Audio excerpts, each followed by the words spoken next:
much spam. I would say that the German government's new position is something that is necessary and very clear. So it's new, at the same time important for Europe to mobilize member states to go into this direction where they are more aware of the implications of a more assertive China inside Europe, and what this means for EU-China relations in the future and Europe's ability to protect its interests and as well as to promote its geopolitical interests and pursue these interests in the world.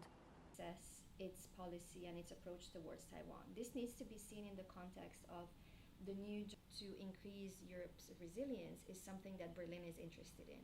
Of course, the good sides agreed upon included a comprehensive strategic cooperation.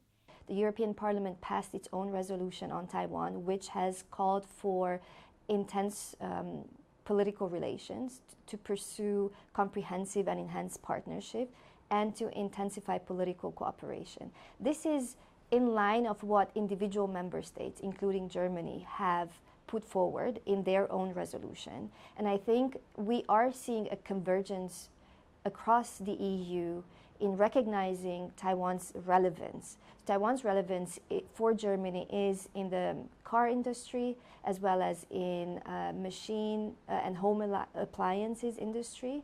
But I think Germany is also interested in playing a more important role in Taiwan's transition and green transition. So Germany is already present and developing and helping to develop onshore wind farms as well as offshore wind parks with German developers and German turbines.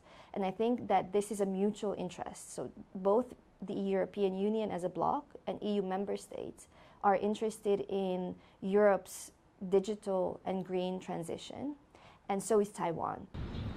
Das Reichstagsgebäude, erbaut Ende des 19. Jahrhunderts und heute sitzt.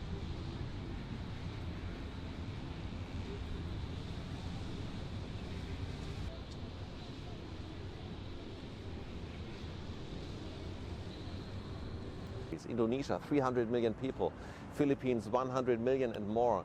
So by increasing connectivity with ASEAN states, we may also lose a little bit our dependency with China. I think this is very important for German industries, but also for German politics, because we now also, due to COVID-19, understand that supply chains can be very sensitive, right? When there are interruptions, when you get too dependent on one or only a few suppliers, this is bad for the own economy. So you need to stronger distribute locations where to produce and where to depend on, where to get resources and so on.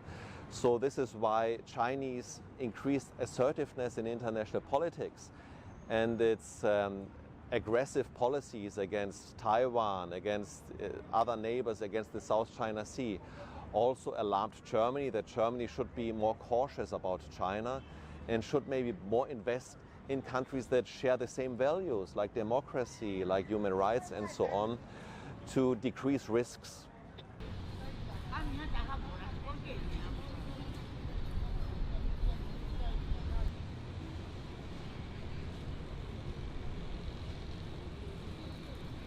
Well, overall, I think Germany for sure will continue to follow the One China policy. It means that it recognizes that the People's Republic of China is the only sovereign government of China. But below that assumption, there are much more opportunities to support Taiwan in international politics, concerning, for instance, Taiwan's meaningful participation in the World Health Organization or Taiwanese observer status in some other organizations. So this is, of course, not really satisfying for Taiwan. But on the other hand, there would be more opportunities. For instance, German ministers, maybe the economic minister, maybe science minister, they actually may visit Taiwan also. That's possible, because only those official ministers and chancellors and foreign minister, defense minister, they are not allowed to visit Taiwan under the One China policy. But all other ministers, actually, they could visit Taiwan, and I think this would be a good sign.